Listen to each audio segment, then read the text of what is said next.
Hey guys, in this video, I'll show you how to add a date picker in Google Forms. First, go to your forms, then in here, scroll down to the bottom. Now, go ahead and add another question by clicking on this plus sign button. After that, in this drop down, you can click on this arrow. Then from the choices, choose date.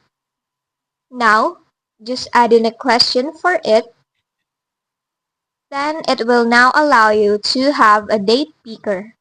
Now if you go and preview your form on this upper ribbon by clicking on this eye icon, then if you go to the question, the respondents will now be able to pick a date for it. And that's just basically it.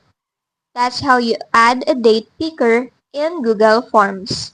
If this video helped you, don't forget to like, subscribe, and hit the bell icon for more tutorials.